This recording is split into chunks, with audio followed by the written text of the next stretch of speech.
alright, good evening, welcome to our channel. Dito sa Manibagong Vlog na. So yun, update tayo, biyahe po Davao, ordinary.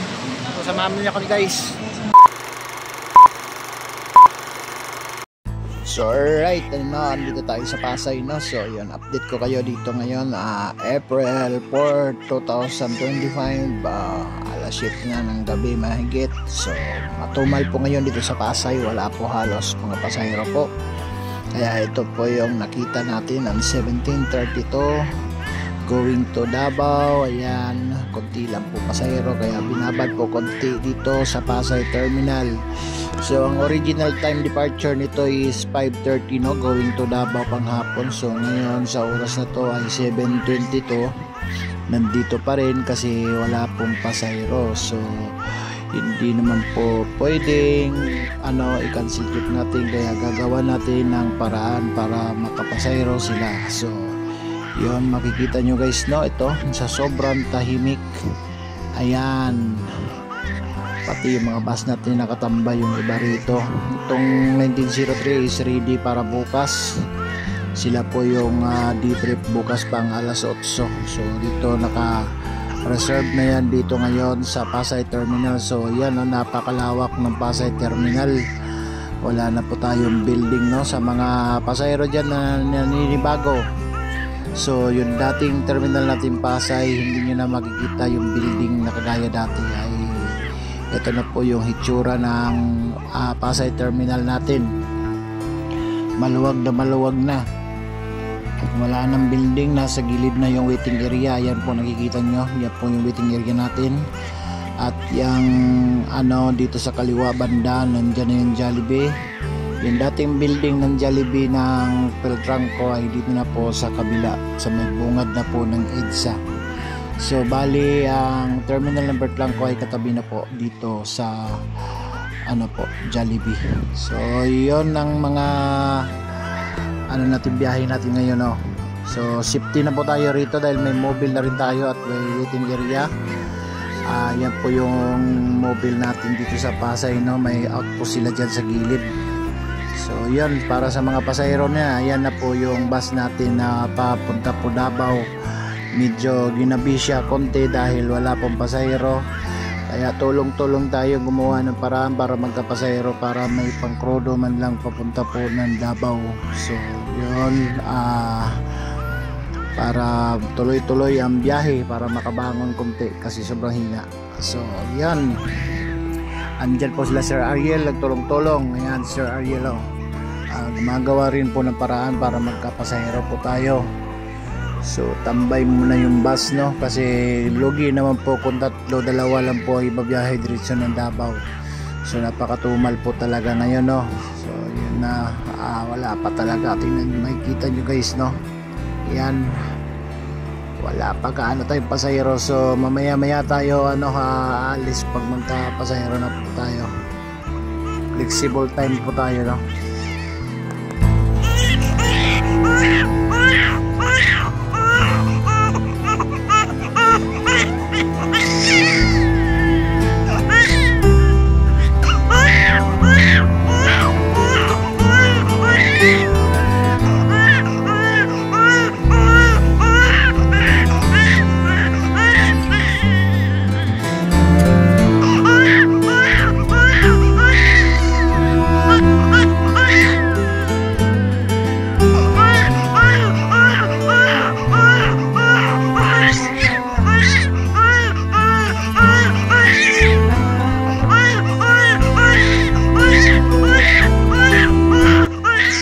May dumating tayo 1839 galing ito sa complex. So i-pick up siya ng pasahero po dito sa Pasay Terminal. So biyahe po itong Erigabuhi. So yan, paparada muna saglit yan na atras at i-pick up po ng pasahero. So ang schedule pala nito no, ng Erigabuhi no, is 7:30 pala yun dito sa Pasay. Galing po to, origin po ito, galing po ng Pitik. So mga biyahe dyan Erigabuhi, ito po yung oras po dito sa Pasay, 7:30. So yan po yung biyahe po na yan po, nakapaparada na po siya. So pick up lang ng ibang pasahero at hindi rin ito magtatagal. So yan po yung 18 39. So andito pa rin yung bus natin na 732 biyaheng Davao ordinary. So yan na, kung gusto nyo sumakay kamo dito sa Piltrangco Pasay, nandito lang po yung terminal natin. So hindi nyo na makikita yung dating building mo. So ano na kasi, maluwag na lote na po siya. Katabi po siya ng Jollibee po dito po sa Apilo sa lumang terminal. So para sa mga pasahero dyan na mga pabiyahe po ng Mindanao, Bicol, Samar, Leyte, andito lang ang Piltrangco.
Laban lang Piltrangco, may mararating din tayo, bangon lang, dahan-dahan lang tayo, no? Kahit luma pero garantisado ang serbisyo, makakarating sa mga rota nyo. Yan po ang tatak ng Piltrangco. Yung mga biyahe po, yung 1839 dadaan po yan ng Naga. Para naman dito sa 1732, ang ruta po nito ay going to Davao ordinary bus. So mga dadaanan po nito ay ang mga kabikulan, kagaya po ng Naga, Pili, Baaw, Nabwa, Daraga, Sorsogon, Matnog, Alin, Calbayog, Katbalugan, Tacloban, Mayorga, Dulag, Liluan, Surigao, Kabadbaran, Santiago, Ampayon, Nabunturan, Panabo, Tagum, diretso ng Davao, Icolan. So yan po yung mga madadaanan po ng 1732 ordinary. So para po sa mga pasahero na gustong sumakay sa mga ruta na madadaanan ng Piltrangco, nandito na po ang 1732. Andito na rin yung 1810, biyahe po ng Dait. Ito po yung last trip, no, pang alas 9 po ito dito sa Pasay. Galing po ito ng PITX. Yan po yung original. Shout out sa mga empleyado nito. At napakatibay nitong 1810 na to hanggang ngayon. Bumabiyahe pa dito sa Dait, Pasay, PITX. So yung para sa mga pasayro dyan, na mga pabiyahe po ng Bicol, meron po tayong biyahe rito, Dait, araw-araw. Yun po yan, dito may schedule sa Piltrangco. Alas 9 po ng gabi ang last trip po ng Dait. So yung mga suki dyan na mga pasahero ng Piltrangco, punta lang po kayo dito sa terminal po dito sa Piltrangco, Pasay. Ayan, nakikita nyo naman yung bus na yan ay regular po bumabiyahe ng Dait yan. 1810 kay Kuya Pogs na shout out kay Kuya Pogs, ang regular na empleyado dyan. O pick up dito yan ng pasahero dito yan. So ngayon dahil walang po pasahero ay didiretso na rin po sila. So yan, umikot lang dito sa Pasay Terminal. So have a nice day, magandang biyahe sa inyong lahat. Mabuhay ang Peltarangco.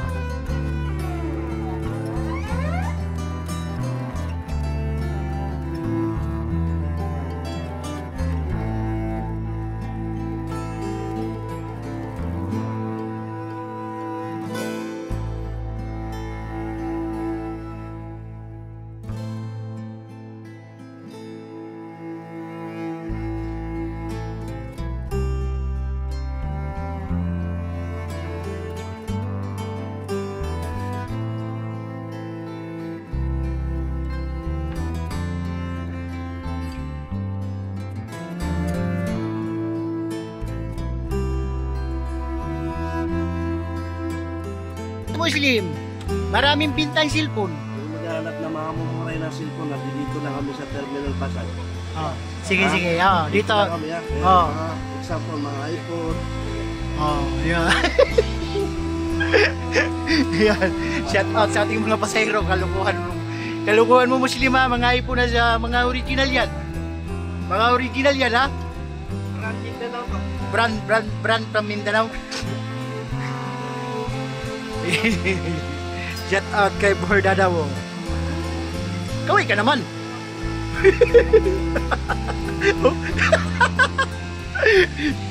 Kala mo daming views ito mamaya. Ayun, ulit. Okay, mag-TikTok ka. Ayan, nakaalis na rin yung Davao natin na time departure 10:30. So ayan, nakatuloy na rin po siya. Ingat-ingat sa biyahe mga tropa. Mabuhay ang Peltarangco. Lagi kong tatak Peltarangco ang sakyan nyo.